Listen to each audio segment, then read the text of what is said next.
Hey there. Welcome to my basement, if you couldn't tell by the concrete and the wooden rafters. So we're going to be doing this rant on the Electoral College, why we have it, why it was originally created, and why we don't really need it anymore. The Electoral College has been around for as long as the United States has been a country. It was established by the founders of our nation to make sure that a new democracy was able to live on. In the 1700s, there was a great need for this system. I mean, the most convenient way of sending information from point A to point B was writing it on paper, giving it to a guy on a horse, and hoping he didn't get attacked by Indians or die from dysentery. This was obviously a problem for the Americans, so we developed the Electoral College, which allowed senators and representatives to pick Electoral College members, and they would actually represent the states on who they voted for the president, and it was supposed to be a generalization of, well, what the state wants, and it would be nice and neat, and everything would be okay, but we don't really need it much anymore, because we've progressed a lot since then. What used to take 7 days to get from New York to Washington can now take a fraction of the second, and we don't have to deal with dysentery. So why do we really have it? I mean, we should be moving in the opposite direction. We should be making voting more direct. Everyone should have an equal say, right?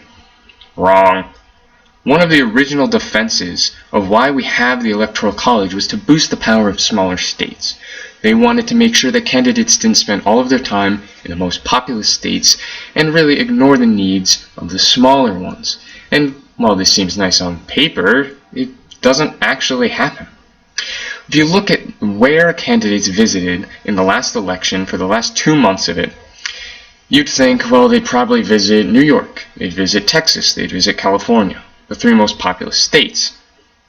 They weren't even visited a single time by any of the candidates. The states that were visited the most were Ohio, Florida, Pennsylvania, and Virginia. And these 4 states accounted for 57% of all candidate visits in any state across the last 2 months of the election. They were visited 171 times.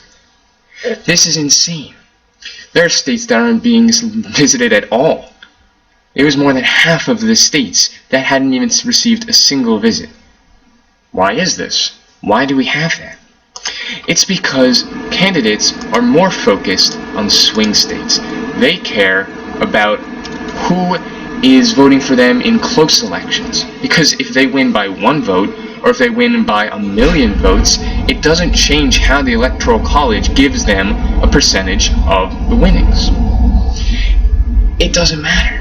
As long as you get more than 50%, you win every single vote that state has. So in states such as New York, such as Texas, and such as California, it doesn't matter what they do, because these states usually vote in one party. New York, for example, usually votes Democrat. The last time we didn't was in Ronald Reagan's presidency back in the 80s.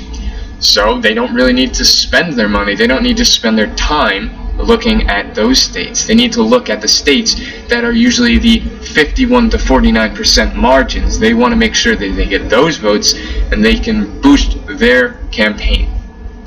So, I mean, that's a problem, but is that it? No. Another problem that exists is how the votes are distributed in the first place. Each state, no matter what their population is, will receive 3 initial Electoral College votes. And after these are given out, the remaining 388 votes are distributed according to population. Certain states that would only get 1 vote, if the only factor was population, now all of a sudden get 3 or 4. Essentially, making their votes count more than they should, and more than the larger states. On top of the fact, the votes that they're gaining have to be coming from somewhere, and they're actually being taken from the larger states, essentially making the larger states' votes count for less. New York is actually missing 5 electoral votes, Texas is missing 6, and California is missing 10, if they were only done by population. While this may seem like, oh, small little thing, probably not a big deal, if a candidate went after the states by how much their votes are inflated instead of by their population, it's possible to win a majority in the Electoral College with only 22% of the popular vote. That means even though that 78% of people in your own country voted against you, welcome to the White House, Mr. President. Lastly, I want to bring up a group of people that the Electoral College hates. These people pay taxes, they follow the same laws as we do, and they're born U.S. citizens. And oh yeah, they don't get the right to vote. What? That can't possibly be right. This is America, for crying out loud. Everything is free. It's not really true. In the U.S. territories, there is no representation in the Electoral College. They don't actually get a vote. What's even stranger is that if a citizen, say me, moves from New York to a different country, I move to England, I still retain my voting rights as an American citizen. I can mail in my vote to New York, and boom, my vote counts again.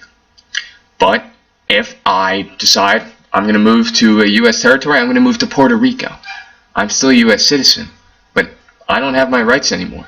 I can't even mail it in to New York to get it anymore. I am still living in the United States, and I don't have the same voting rights as most other people do. What's even weirder than that is that it counts in space. Astronauts have gone up to space and retained their voting rights, and this means that literally the U.S. territories are the only place in the entire universe that you are not allowed to vote for the president.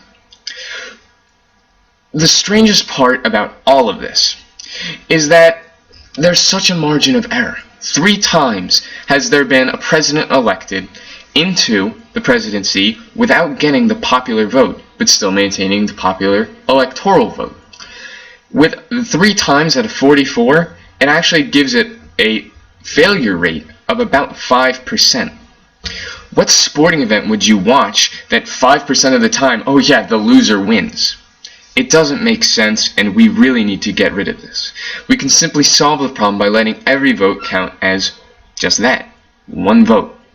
I don't see why this is so hard to imagine. We're in the 21st century, America. It's time to start acting like it. That's really why the Electoral College is a bad thing, and I hope that people realize that we need to move on from what we've done and move on from what we have already in place and start treating everyone equally.